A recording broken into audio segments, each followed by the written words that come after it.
श्रोताओं नमस्कार।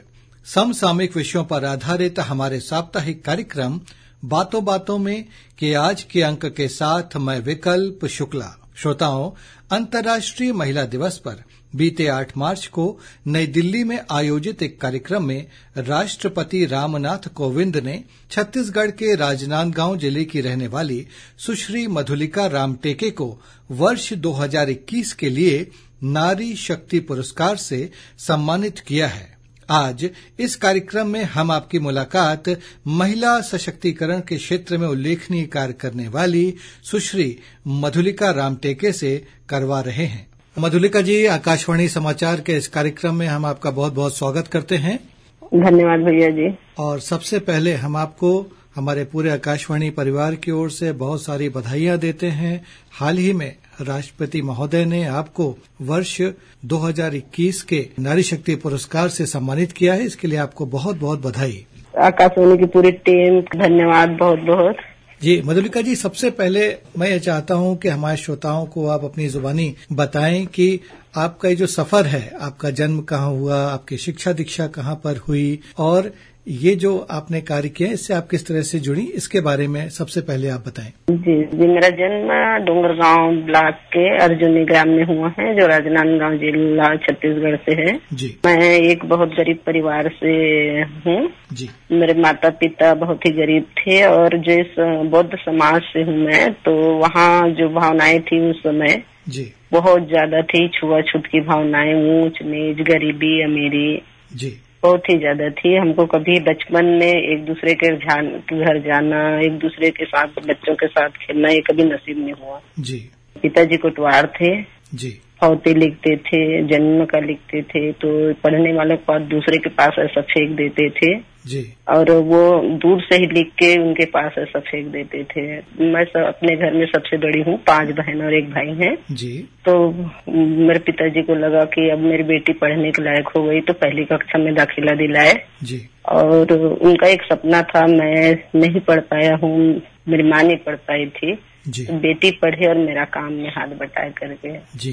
तो मैं तीसरी के आते आते पूरा लिखना सीख गई जी। और मेरे को एक ही उदाहरण देते थे, हम कभी जानते नहीं थे बाबा साहेब आम्बेडकर को, पर एक ही उदाहरण देते थे कि बाबा साहेब आम्बेडकर पढ़ाई लिखाई करके जब देश का संविधान लिख सकते हैं तो आप क्यों नहीं कर सकते जी। और वो मेरे आदर्श भी बन गए जी। उनका फौती का लिखना, जन्म का लिखना जी। और सबसे पहले मेरे बाबूजी को और मेरी माँ को मैं लिखना सिखाई, उनका नाम, वो अनपढ़ थे दोनों जी। और इसके साथ साथ धीरे धीरे मेरी पढ़ाई, और स्कूल में जाते थे तो दूर दराज में बैठना जी। और गरीबी की वजह से केवल 5वीं तक ले दे के पढ़ पाई जी। उसके बाद बहुत इच्छा थी और कभी भी एक ही उद्देश्य रहता था कि कक्षा में किसी को आगे नहीं आने देती थी जी। इतना जोड़ तोड़ मेहनत करती थी जी।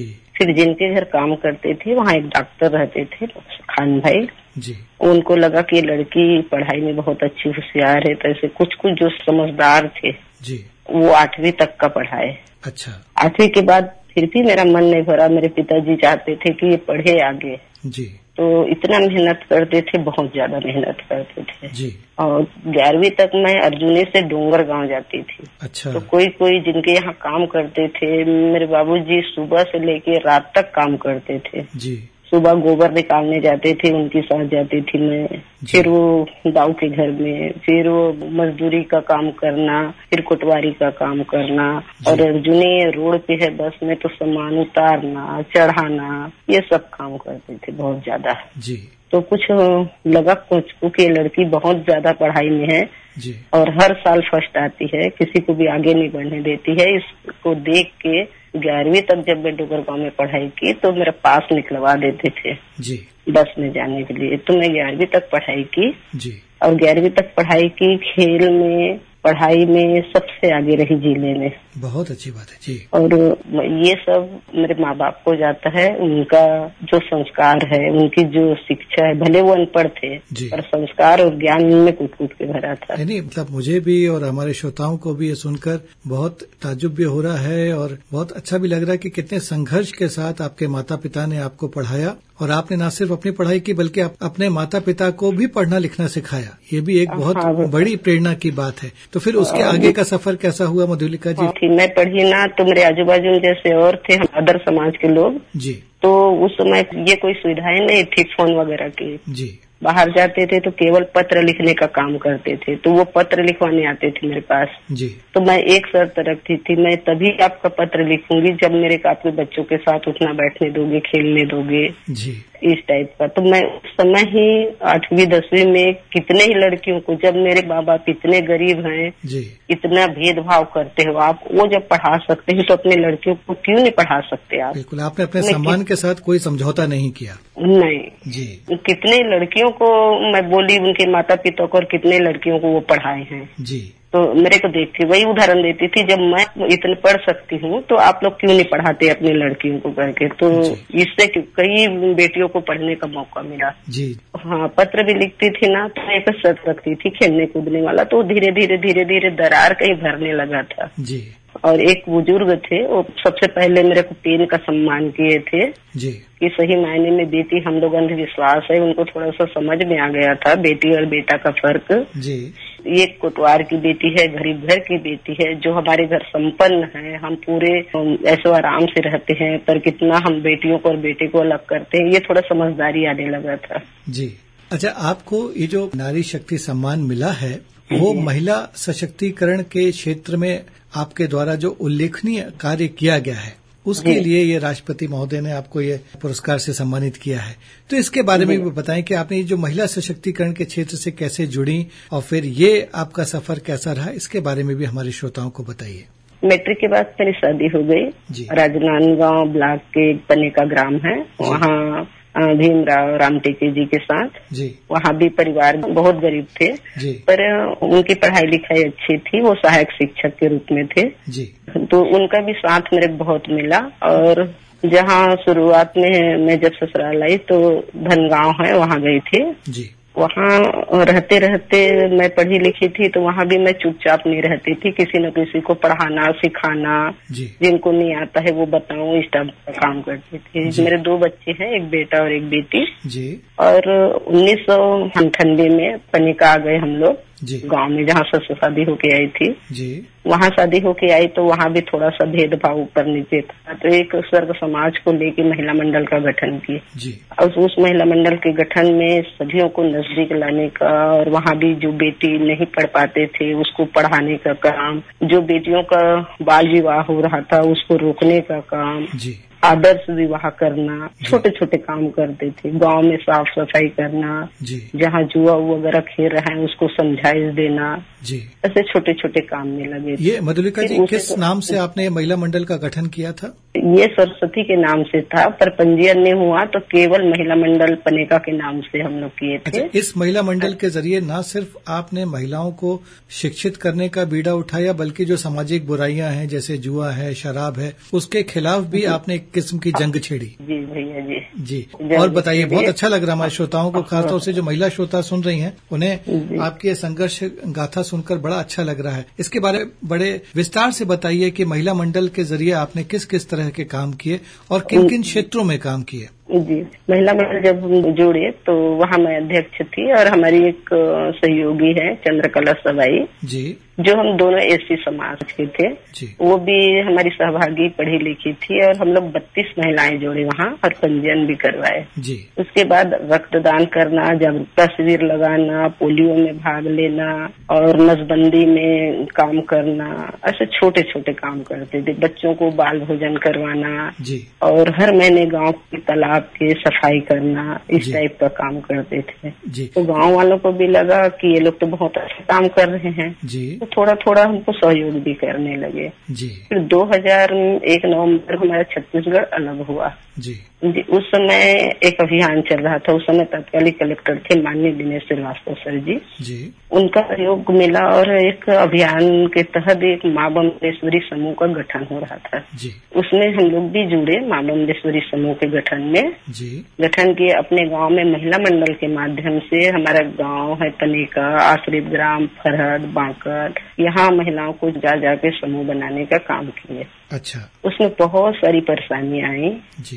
पुरुष भाइयों को लगता था कि ये महिलाएं देखो यहाँ महिला मंडल बनी, घर से निकली, ये हमारी पत्नियों को भी निकाल रही। आजू बाजू के गांव में जब जाने लगे तो वो बहुत विरोध कर रहे थे। अच्छा। उनको ऐसे लग रहा था कि हमारा वर्चस्व अब खत्म हो रहा है, महिलाएं बाहर निकल रही हैं। तो महिलाओं को आने नहीं दे रहे थे, उनको बैठक में नहीं जाने के लिए मना करना, बहुत संघर्ष किया। मेरे जैसे हजारों मेरी बहनें हैं जो बहुत तकलीफ में रही है। घर वाले बोले, घर वाले चुप गए तो पड़ोसी बोले, पड़ोसी चुप गए तो समाज बोले, इस टाइप की बहुत प्रताड़ना सही है। और उसको करते करते जब गांव से क्लस्टर में, क्लस्टर से ब्लॉक में, ब्लॉक से फिर 2001 के तहत जिला में सदस्य में चयनित हो गई मैं काम को देखते हुए। और कलेक्टर साहब हमारे अध्यक्ष थे और पूरे राजनांदगांव जिले में एक अभियान चला था। 9 ब्लॉक है वहाँ, 1681 गांव है। सभी गांवों में पंचायत के, जनपद के माध्यम से पूरा समूह को गठन हो रहा था। अच्छा। तो एक जिले की कमेटी बनी वहाँ, जहाँ हम जिले में सदस्य थे। और 2002 में मानोदय लखनऊ में स्व सहायता समूह के मास्टर ट्रेनर्स के लिए ट्रेनिंग किए। 4 दिन का ट्रेनिंग था वो। फिर वहाँ से आने के बाद में समूह में ट्रेनिंग देना, साक्षरता में भी काम की, गाँव चलो में काम की, पोलियो में, ऐसे करते करते 2003 में जब मितानिन कार्यक्रम आया आशा करके तो उसमें भी जुड़ गई मैं। अच्छा। और ये जब हमारे पास कुछ पैसा आने लगा समूह के माध्यम से, समूह की महिलाओं के माध्यम से, महिला मंडल में, तो फिर थोड़ा सा ताकत भी बढ़ने लगा था। एक तो संगठन का ताकत, एक रहते तो शायद कुछ नहीं कर पाते, और पैसे की ताकत।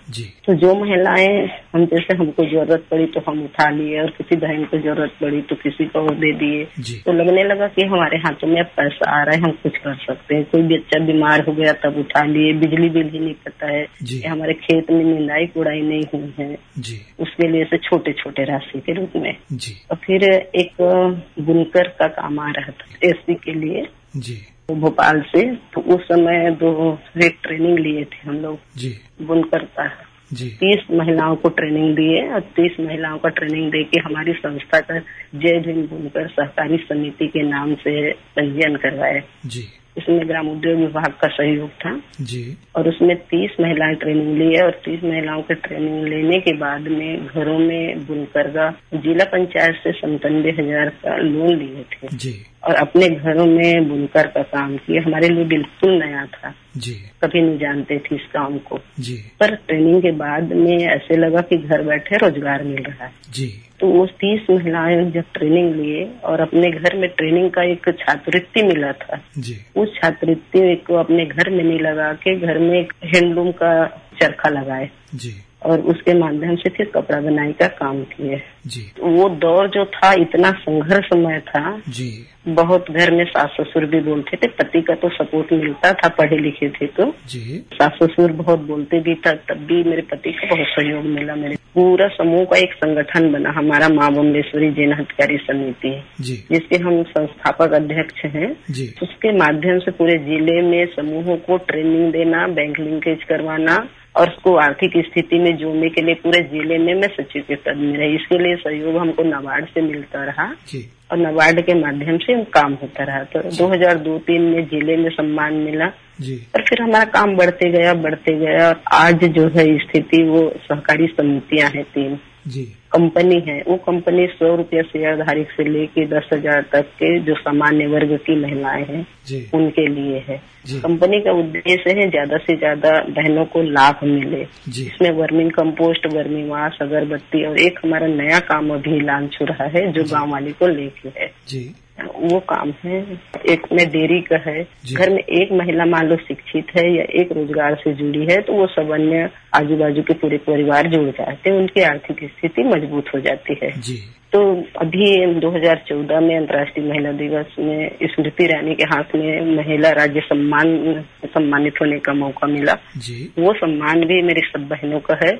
कल भी मेरे को जो सम्मान मिला है राष्ट्रपति जी के हाथ से नारी शक्ति सम्मान, वो भी पूरी मेरे भारत की महिलाओं का है, मेरे अकेले का नहीं है। हम समझ सकते हैं कि तमाम विरोध के बावजूद और तमाम परेशानियों के बावजूद आपने अपने संघर्ष को जारी रखा और न सिर्फ महिलाओं को शिक्षित करने में आपने एक बहुत महत्वपूर्ण भूमिका निभाई, बल्कि उनको आर्थिक रूप से जो है आत्मनिर्भर बनाने में भी आपने बड़ा उल्लेखनीय काम किया। आपकी बातों से हम ये समझ पा रहे हैं। आपने महिला स्व सहायता समूह का गठन किया, आपने खुद ट्रेनिंग ली, फिर आके अपने क्षेत्र में अपने गांव के आसपास के लोगों को ये ट्रेनिंग दी। बहुत ही प्रेरणादायक है आपकी ये पूरी कहानी। मधुलिका जी, इस कार्यक्रम के अंत में हम चाहते हैं कि इस समय जो तमाम महिला श्रोता आपको सुन रही हैं, उन्हें आप क्या संदेश देना चाहेंगी?